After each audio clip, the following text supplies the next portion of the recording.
I think you should never be scared. Even if China is stronger, China will give you only good. We fail to appreciate history. We fail to think. And it's cost us fiercely in that today the United States is in deep decline. The problem with GM is not caused by Toyota or Hyundai Kia.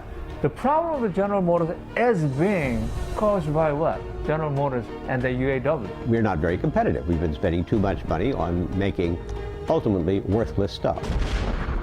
You are making weapons, you are making tanks to kill people, okay? China is actually making cups, kettles. 所以这是最近这10几年以来形成新的经济危机的根本原因，这和过去的那个经济危机完全不一样。现在经济危机了，大家都要工作了，这时候大家开始注意这个问题了。Different. China is a very promising country. I'm sure in 20 years we'll catch up with USA.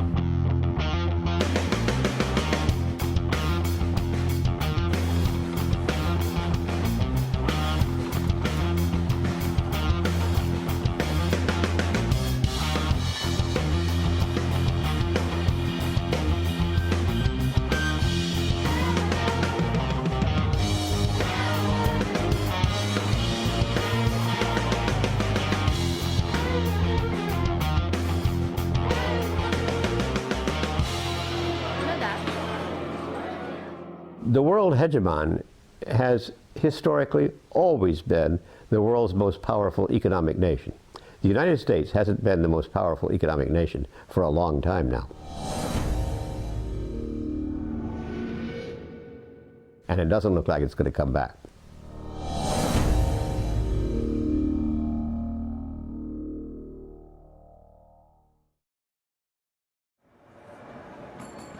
The decline of the United States as the world hegemon is a necessary condition in order for China to take over that role.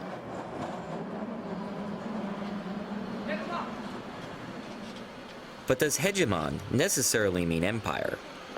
Hegemon simply refers to an overarching power. By empire, then, I think it's a little bit like pornography. You know it when you see it. As China unleashes its tremendous talents, as well as the power of its size and productivity, it certainly is assuming a hegemonic position, but I don't think China quite qualifies as an empire right now.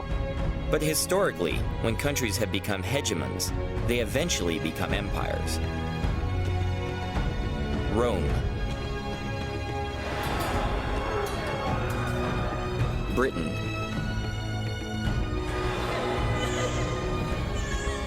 Germany,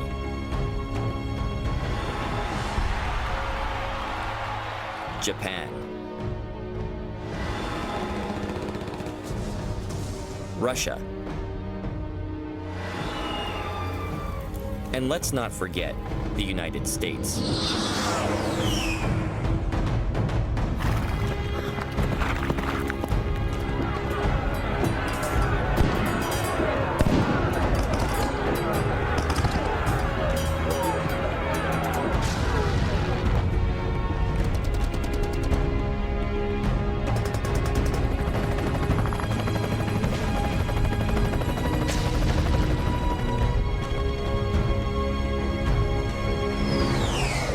The Americans don't realize we have probably a good 1,000 overseas military bases. China doesn't yet have this military capability. But what happens when it becomes the world's #1 economy? Will hegemony lead it to become the world's next empire? Or does it provide a much-needed balance to American militarism? Should we be afraid?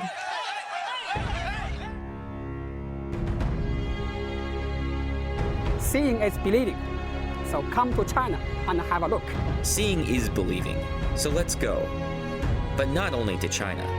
Let's go to the countries that surround China and see how they're being treated. Is China being a friendly neighbor?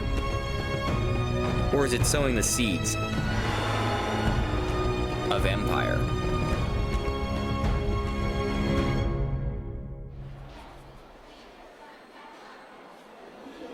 China already uses its neighbors to play big country politics. Busan, South Korea. One of the world's major shipping ports, and evidence of the successful industrialization of South Korea, whose living standards now rival those of the United States. The US considers South Korea a key ally in East Asia, and it hopes that China will help to resolve the growing nuclear threat posed by neighboring North Korea. Like much US policy, it misunderstands Chinese interests. Seoul. The nation's capital has a little more than a quarter of the country's population of 48 million. It sits precariously at 50 kilometers from the demilitarized zone, separating the two sides, in range of the North's artillery. Threat of Seoul's all-out destruction in the event of further conflict has helped maintain this status quo for 5 decades. Just how serious a threat is North Korea's development of nuclear weapons?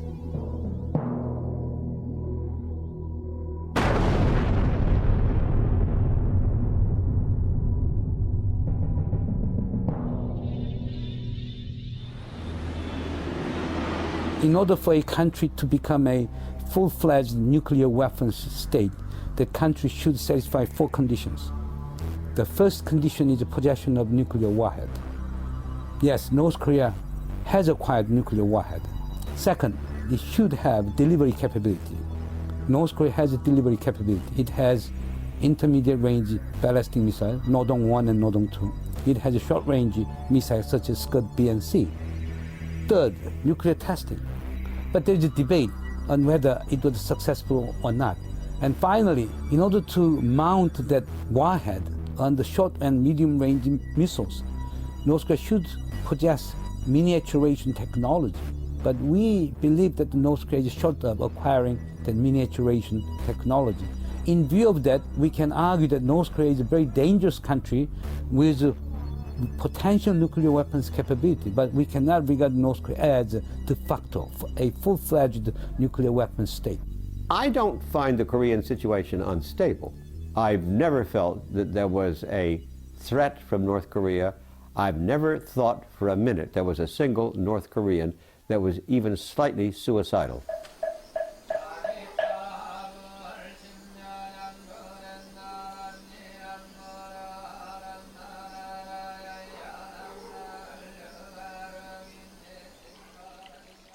Suicidal or not, a nuclear North shifts the balance of power in Asia.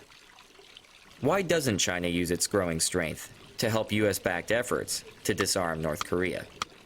One of the odd things about the post-war world is the Chinese are absolutely delighted to have Korea divided in 2. They used to try and maintain this even back in the Tang Dynasty. Korea was often structurally divided into different kingdoms with different support from the Chinese, because it led to structural weakness, inability to stand up to a Chinese domination.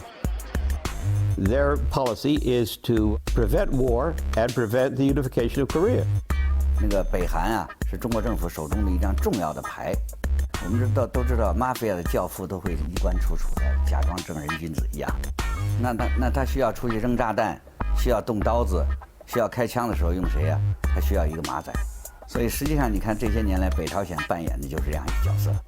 Initially, when let's say we go back to the January and February 2003, what the Bush administration wanted was, press China in such a way that China would impose sanctions on North Korea. China didn't want it. If you're going to work on Korean nuclear issues, you have to understand the Chinese context, and the fact that South Korea is rich is fine. But if Korea were unified and this rich, it would be the size of former West Germany. That's getting to be a little too big for Chinese comfort.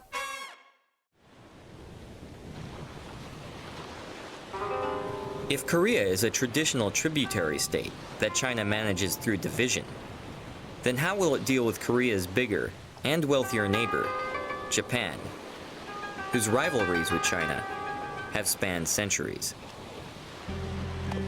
The answer depends not only on the intentions of the Chinese government, but also on the attitudes of the Chinese people. Like Korea, Japan has traditionally been a part of the Chinese cultural area. But it has also been fiercely rebellious. After Japan became the first Asian nation to industrialize, it used its newfound strength to create a modern empire and subjugate its Asian neighbors.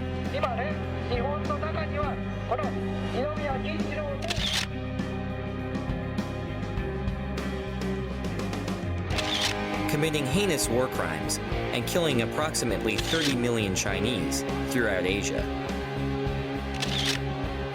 Understandably, there exists a strong current of anti-Japanese sentiment among many Chinese today. Although Japan was defeated in World War II, it went on to become the world's second largest economy. China, however, is now on the verge of surpassing its old rival.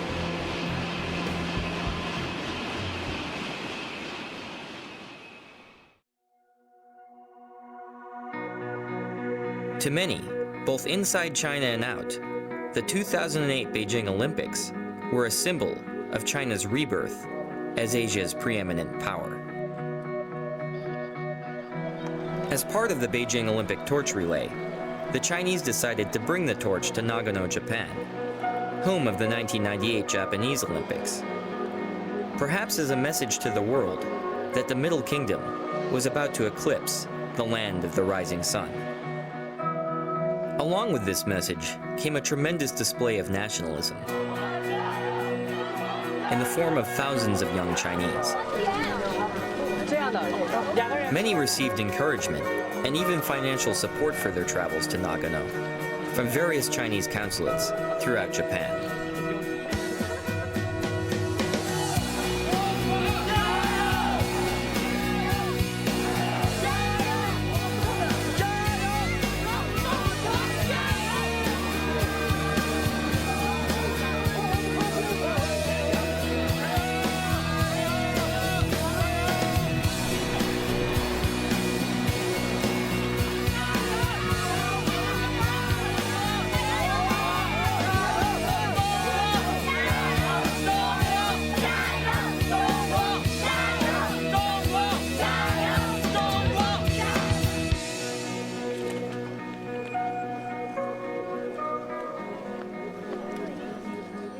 The Chinese government requested that the relay begin at Zengkuoji Temple, the same starting point as that of Japan's 1998 Olympics. Actually, the Olympic Games is a very good opportunity for China. Most of the students in China view it as a great opportunity for us to present ourselves. However, days before the torch run, the temple announced concerns about the treatment of fellow Buddhists in Tibet at the hands of the Chinese, and refused to host the Chinese torch.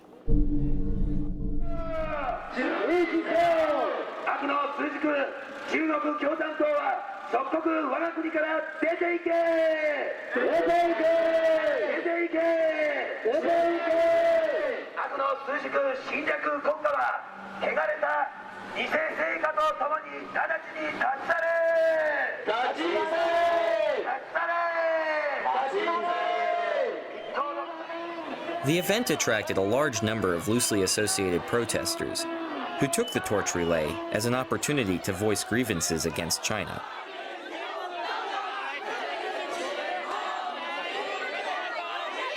Generally, we don't like the protesters because they try to insert political implications to this non-political event.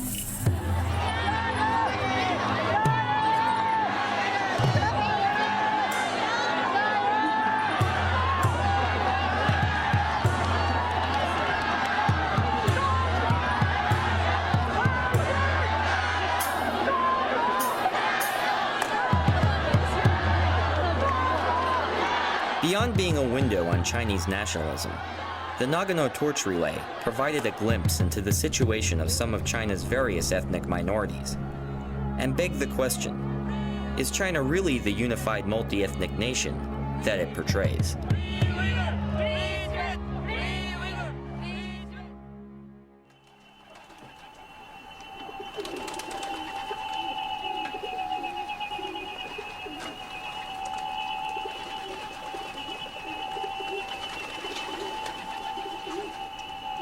In China's idea, from ancient to until now, we stress harmonious. Harmonious. You know Confucius? Kongzi, Confucius? Yeah. From his period, 2,000 years ago, he teaches us, be friendly. No matter where you come from, all corners of the world, we are one family. We are friends.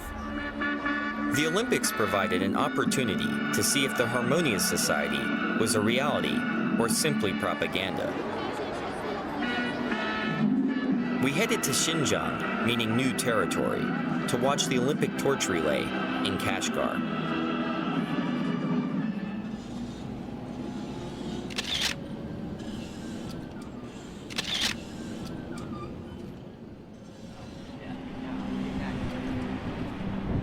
Inside Kashgar city, preparations for the torch relay were underway. In a show of ethnic solidarity for the Olympics, the authorities were preparing a large group of minority children, mostly Uyghurs, to come out and show support for the torch on the day of the run.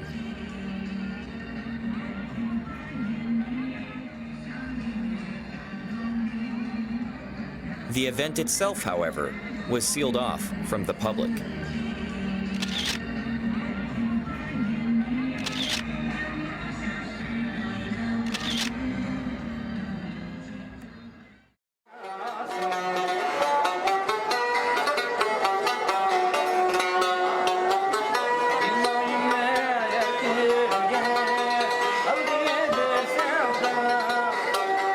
We were struck by just how different Xinjiang was from eastern China. And we wanted to know more. Specifically, just who were the Uyghurs? Well, to begin with, they're Central Asians of Turkic origin, and they're Muslim. It wasn't until we caught up with exiled Uyghur spokeswoman Rabia Kadir at the Uyghur American Association in Washington, D.C., that we felt like we got the other side of the story. İsmim Rabia Kadir, milletim Uyghur, ziminimnin ismi Şarkı Türkistan. Mening ziminim 1949 yılı Xitay hükümeti tarafından, Xitay diktatorları tarafından besip elingan. Xitay hükümeti biz sizlerden azatlık çıkardık, Manjulardan azatlık çıkardık, militaristlardan azatlık çıkardık. Sizlerden en bəxtli kılımız, biz sizlerge yardım kılımız, sizler şundak sanatkar, pakiz, güzel milletken sizler şundak hoşal kılımız, dep şunçilik verdilerini bergendi. Lekin o bergen siyasetleri fakat kağız yüzüdü kılıp, Xitay bütünlay özgüçe şu Abdunum Rayin degen isim bilen kap kaldık ve bergen siyasetlerini yalgan kılıp onun eksinçisiga icra kıldı. 11 sentabr vakasından keyin Uyghur halkını endi bastırdıgan fırsat, yo'qotadigan fırsat keldi deb qaradı. Şuna Amerika Irak urushidan foydalanib Amerika bilan Birlashgan Davlatlar Tashkilotiga Sharqi Turkiston Islom partiyasi degan bir narsani kirgizish uchun bor kuchi bilan xizmat ishladi Xitoy hukumati.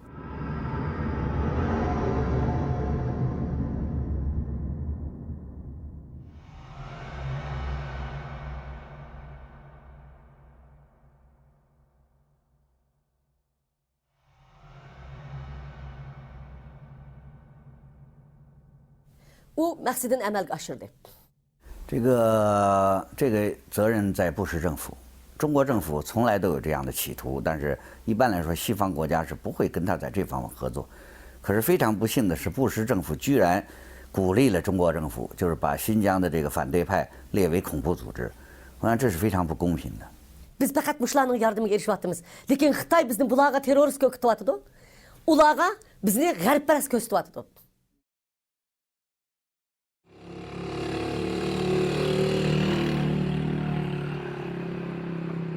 There are two nations which are fighting in the world.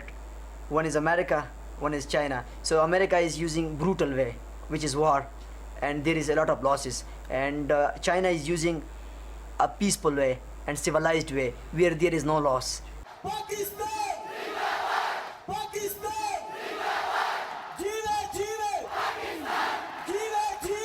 They don't interfere, okay, in other country. It is not like America. It is not like America who interfere in the entire world.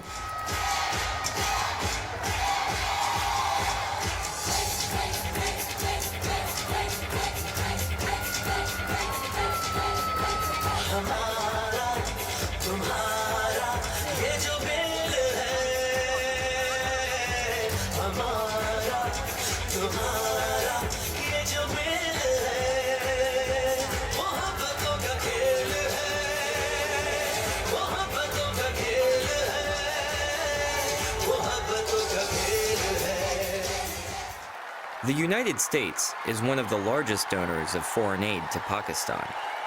But most of this money is spent on American-made arms and weapon systems. The Pakistani military justifies such spending as being necessary to defend against the imagined threat of its archenemy, India. American aid, therefore, does little to help actual Pakistanis.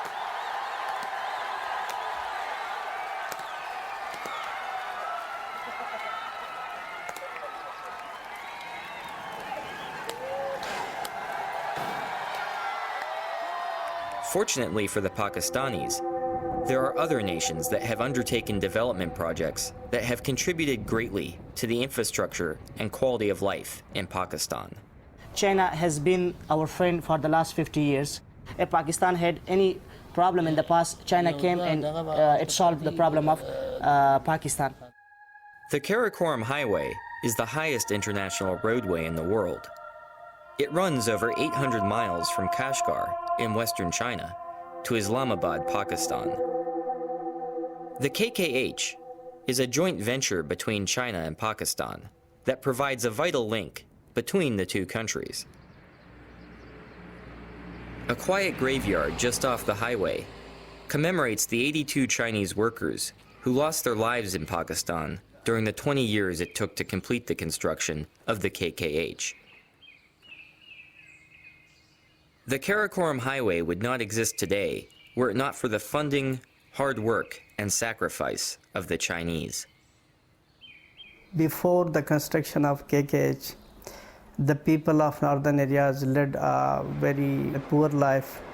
After construction of KKH, we experienced different sort of changes, culturally, economically, socially, and politically even.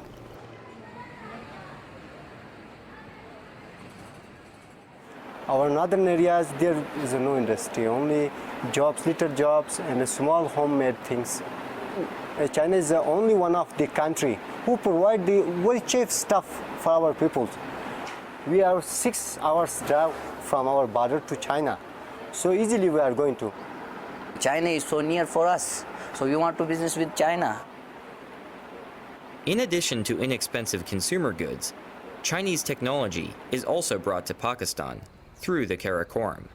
The Chinese technology is very cheap, so the local authorities and Pakistani government accept their bids and they allow them to establish their projects.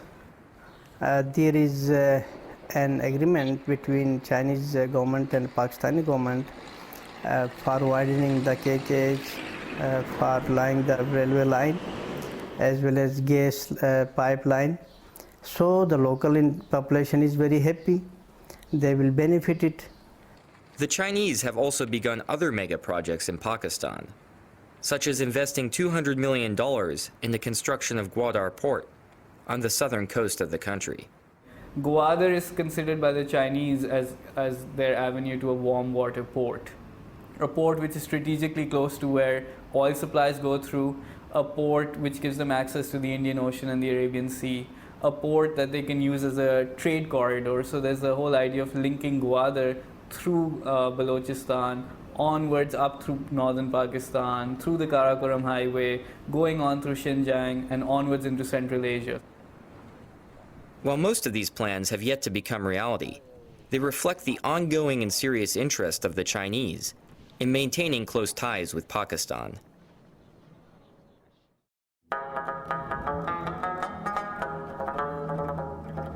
China's reputation as a friendly neighbor does not stop at Pakistan's border. It has successfully been outcompeting the US for the favor of Afghanistan itself.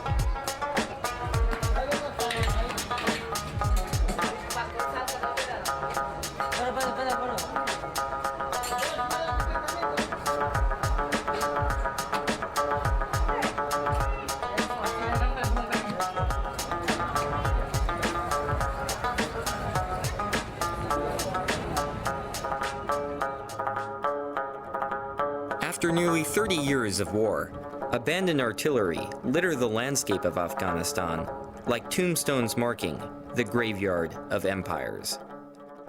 We have enough experience with the war. We fought the Soviets. At the end, that superpower was broken.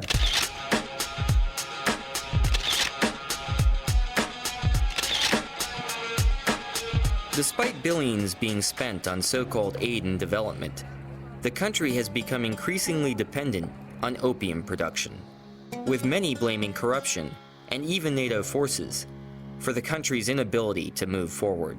America wants to solve everything by the gun. Gun does not bring solution. Gun increases the problems. Like in Pakistan, the Chinese have stepped in to fill the developmental void left by the United States. Right now, in this reconstruction period in Afghanistan, Chinese, they are holding some construction company they have built. They are busy in some road construction. They are not even telling our government who should be a minister, who should be a governor.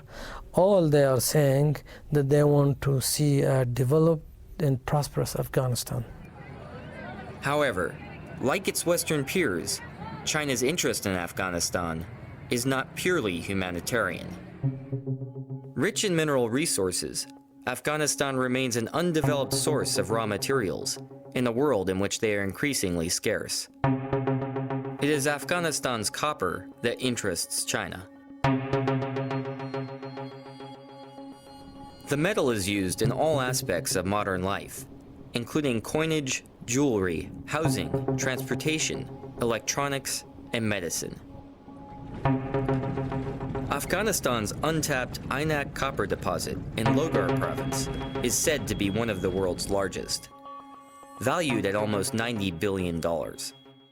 ولایت لوگر در 30 کیلومتری جنوب شرق شهر کابل قرار دارد و این ساحه معدنی که شامل بلاک تکتونیکی کابل هست. در اینجا 3 معدن بزرگ وجود دارد که عبارت از معدن عینک، معدن دربند و معدن جوهر. البته معدن مثل عینک بزرگترین از این معدن است و این ساحه. The China Metallurgical Group has bought a 30-year lease for $3 billion, the largest foreign investment in Afghanistan's history. The royalties alone will cover almost half of the Afghan government's annual budget.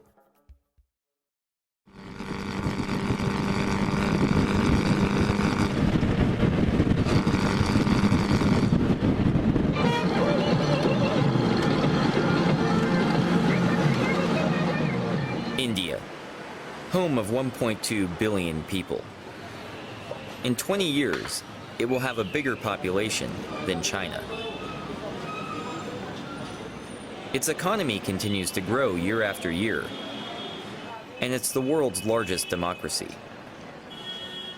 Could India provide a cultural and strategic counterbalance to China? One of the main balancing forces in the emerging world of Asia, South and East Asia, is going to be India and China. That neither is going to feel comfortable with one achieving a position of superiority, least of all any claims to hegemony. I would assume Asia is a target for the Chinese. They would like to put Asia under its control in economic terms, in political terms, in strategic and military terms. This is where China has been active. If you were to look around Asia, China has replaced the US as the largest trading partner for almost every country in the region. India-China trade has been growing rapidly, and a trade route has even been opened that directly connects India and China through Tibet. Indeed, India-China trade has crossed India-US trade in terms of sheer numbers. There's a growing trade relation, bilateral relation between these two countries. I think that gives Chinese a certain power, which people will look over their shoulder twice before they do or say something that gets Beijing upset. Chinese have committed a lot of atrocities, and they've been allowed to get away with it because they've been isolated for so long. There's a period where no one knows what went on in China, and now that they've opened up, they're still sort of acting with impunity because of the economic incentive. Countries aren't willing to speak out. Trade has lately become very China-driven. India is always very careful about the Tibet issue and also with its vis-a-vis with its relation with China. I think it's a tightrope that New Delhi has to walk between its increasingly closer relations with Beijing and also keeping Tibetan refugees population satisfied as much as we can.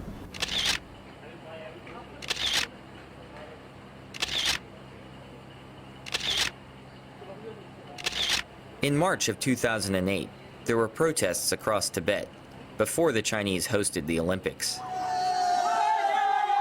Many Tibetans in India decided to show their support by marching towards Tibet.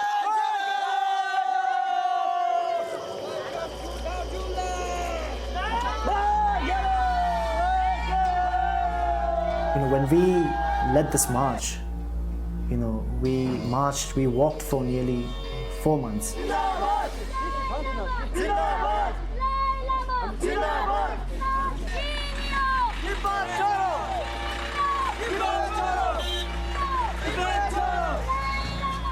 Indian central government, they have sent us an order saying that you can't move out of this district, Kangra district.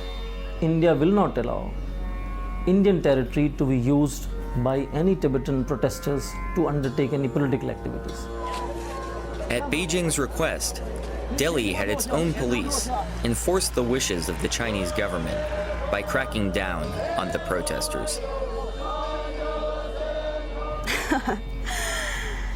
Yeah, China is very clever, and it can use any country for their own benefit at any point of time.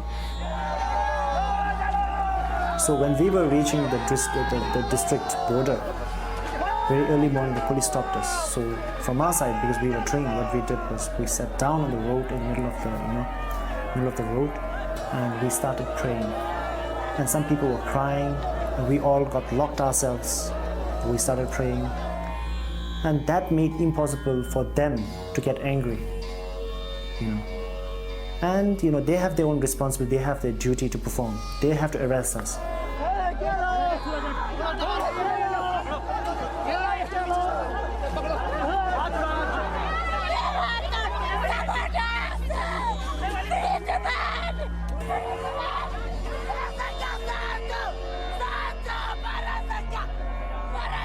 I think perhaps I feel a bit of an affinity to the Tibetan people because my parents went, or at least my mother, I don't know about my father, went through the Cultural Revolution.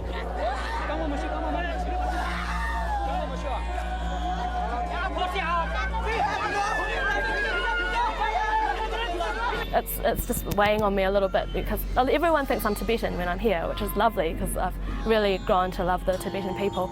But before I came here, I was warned by a lot of local Indian people and also tourists that had been here. When I told them that I was Chinese, they were really surprised.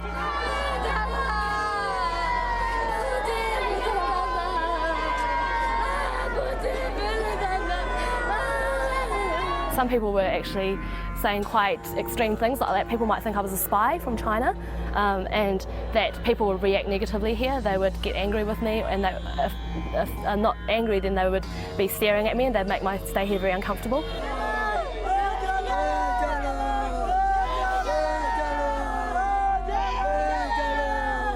I had to decide whether I was going to tell people here that I was Chinese, and unfortunately I decided not to.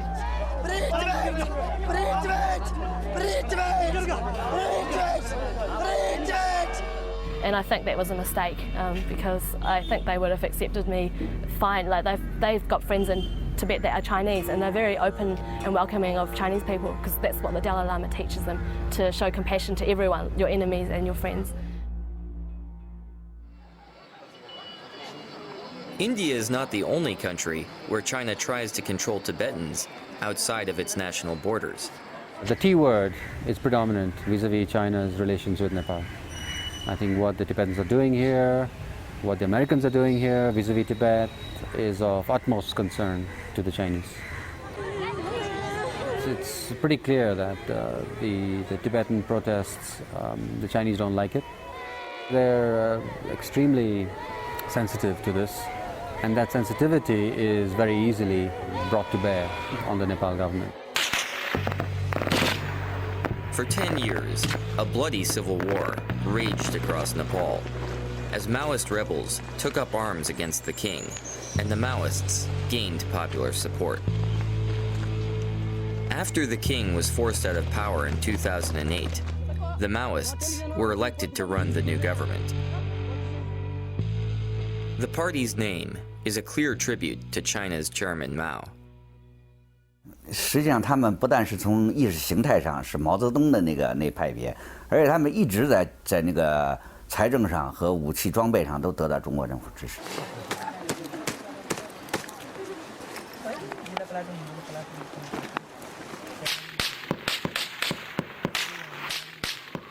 During the Civil War, Sherpas camping in the remote snowy passes of the Himalaya reported seeing caravans of ponies loaded with guns crossing from China into Nepal during the dead of night.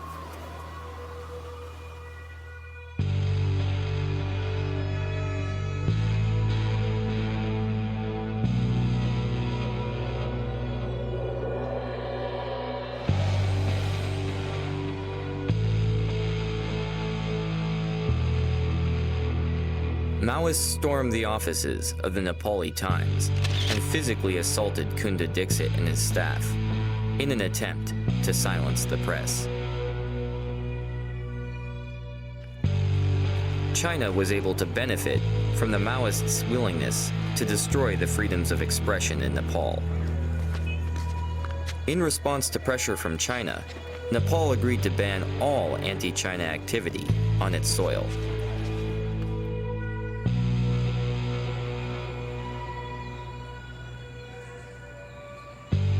China is bringing Nepal within its orbit.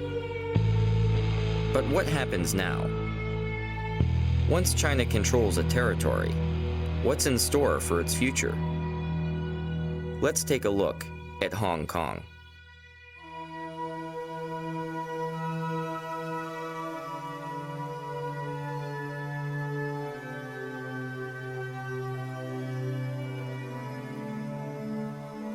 Hong Kong is one of the world's most developed cities.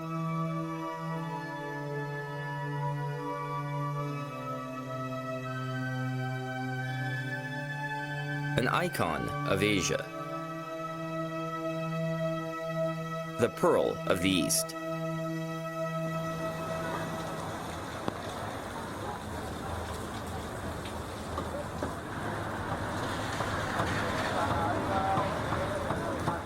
Hong Kong has also long been at the center of imperial disputes.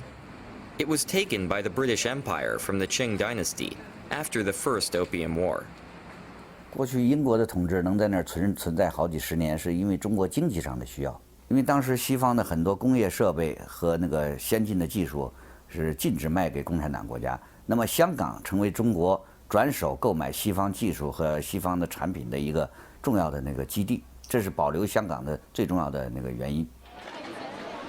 After reunification, the Chinese promised to preserve Hong Kong's highly successful laissez-faire economy and its political autonomy, rule of law, and Western-style civil liberties, under a paradigm that would be dubbed one country, two systems.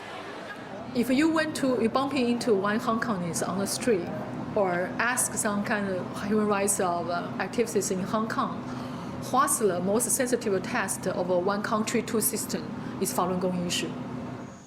The Falun Gong is a modern Chinese spiritual practice that was founded in China in 1992. Our main principles are three words, truthfulness, compassion, tolerance. And we believe that's the principle that the entire universe operates under. Its explosive popularity scared the Chinese Communist Party. On the 20th of July, 1999, it was banned, and a brutal campaign of persecution began in the mainland.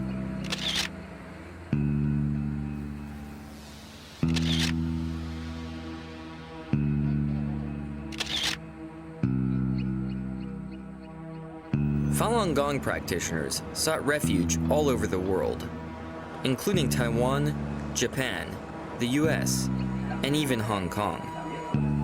Compared to China, Hong Kong remained an island of tolerance for the Falun Gong. Even today, as busloads of tourists from the mainland come to visit Hong Kong and take in the view from Victoria Peak, Falun Gong practitioners are free, under Hong Kong's constitution, to peacefully demonstrate in support of their beliefs, including displays about human rights violations by the Chinese government. On the surface, it would appear that one country, two systems is working. Or is it? One of the issues raised when you introduce Hong Kong is whether or not the Chinese idea of one country, two systems is stable. I don't think so. Under Beijing's pressure, the Hong Kong government routinely violates its own constitution by refusing entry to Falun Gong practitioners who try to visit the territory. Every country have an immigration control. They are entitled to refuse someone, no problem. But racial and religious discrimination cannot be a reason of refusing people to enter. So when we talk about one country, two systems, it's like, gradually really disappearing. Is one country, two systems starting to become one country, one system? 但是收回香港那个90年代的时候，香港在政治色彩并不浓，但是现在的香港的这个残存的民主，成为好像中国民主的一个导火索，一个重要的榜样，所以共产党现在需要消灭香港的民主。 Teresa Chu herself was deported when she attempted to visit. Chinese leader Hu Jintao was visiting there. We have 1,000 Taiwan Falun Gong practitioners, from 6-year-old kid to 80-something aged old lady, were violently repatriated from Hong Kong to Taiwan. In detention room, we have no water, no refreshment, no place to rest. They use some kind of blanket, wrap me like this way, from here, until below the knees.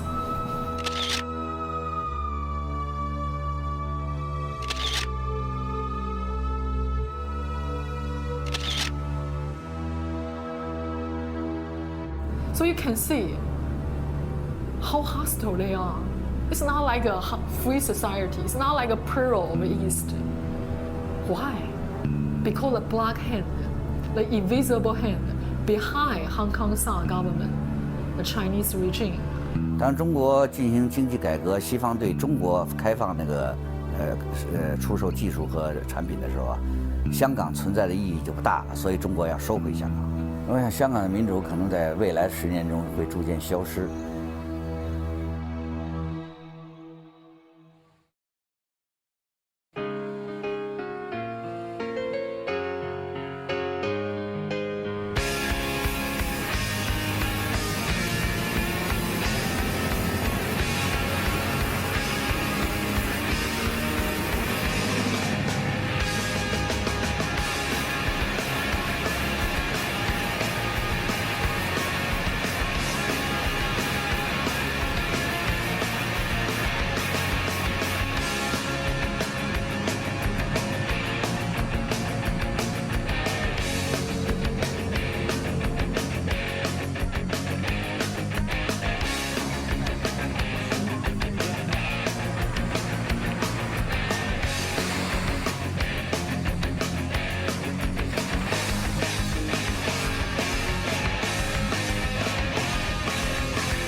After being defeated by the Chinese Communists, the KMT, or Chinese nationalists, led by Chiang Kai-shek, fled to the island of Taiwan and designated Taipei as the capital of the Republic of China in 1949.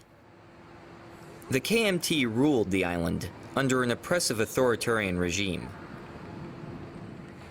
But it was successful in creating rapid economic growth that has made Taiwan one of the most industrialized countries in the world. Eventually, the KMT's iron grip gave way to a democratic system in Taiwan, creating the first true ethnic Chinese democracy in world history. Could Taiwan be a model for the future of mainland China? If democracy exists and is established, more is strengthened in this region, I believe it will not just benefit the people in Taiwan, but also benefit surrounding countries, especially China.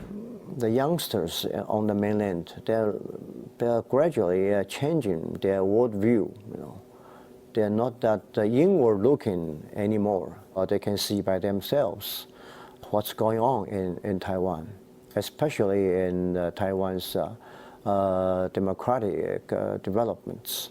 它是一个和中国大陆的人一样讲同样语言的、同样的种族的这么一个国家，那么它的民主化对中国老百姓来说是个非常大的刺激。In the long run, we can change the very nature of the Chinese communism, and hoping that someday that mainland China can be converted into a free and a democratic society. We believe that China is moving to a right direction that develops the economy and improves the quality of life of everyone, and at the same time promote the democracy and equality.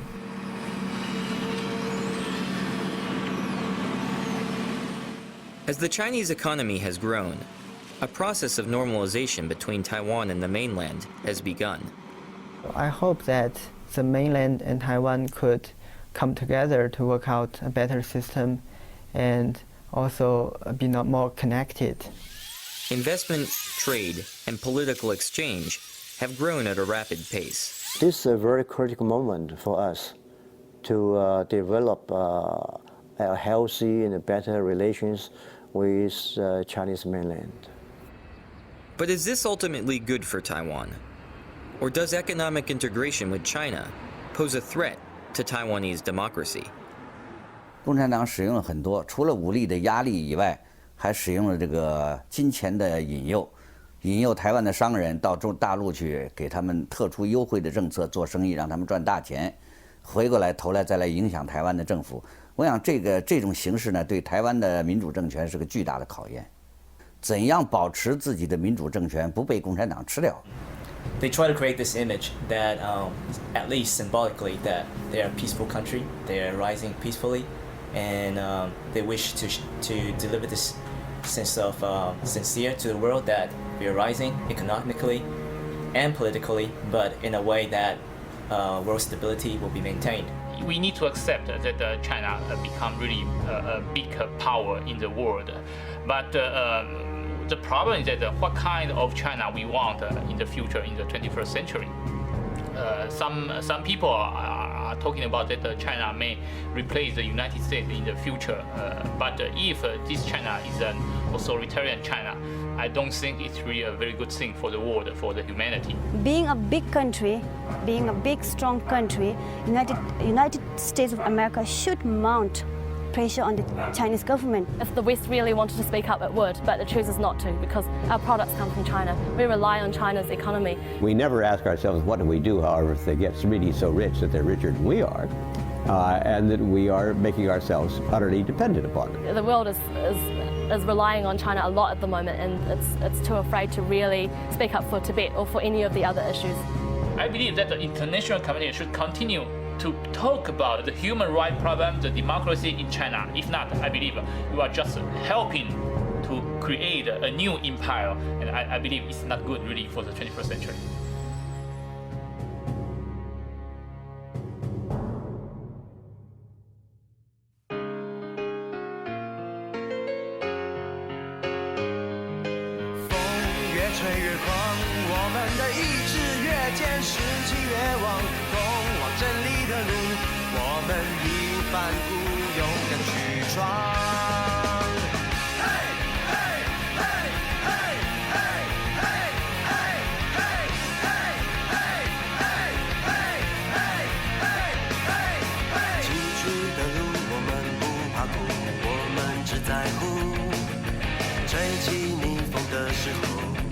是否卖力地挥动翅膀？黑暗之中支付着力量，浑身是伤，咬牙坚强，也要捍卫着希望。只要相信，就有胆量，团结一致，绝不退让，肩并肩，倔强的大声唱。风越吹越狂，我们的意志越坚，士气越旺，通往胜利的路。我们义无反顾，勇敢去闯。风越吹越狂，我们的步伐更向前跨，意志更坚，士气更旺，逆境中停止北方。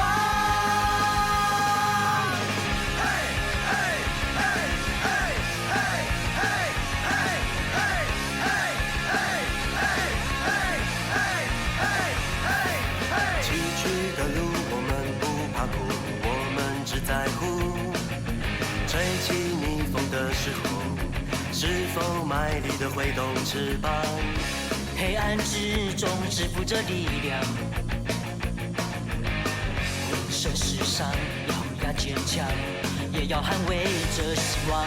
只要相信，就有胆量，团结一致，绝不退让，肩并肩，倔强的大声唱。风越吹越狂，我们的意志越坚，士气越旺，通往胜利的路，我们义无反顾，勇敢去闯。风越吹越狂，我们的步伐更向前跨，意志更坚，士气更旺，逆境中停止北方。风越吹越狂，我们的意志越坚，士气越旺，通往胜利的路，我们义无反顾，勇敢去闯。风越吹越狂，我们的步伐更向前跨，意志更坚，士气更旺，逆境中停止北方。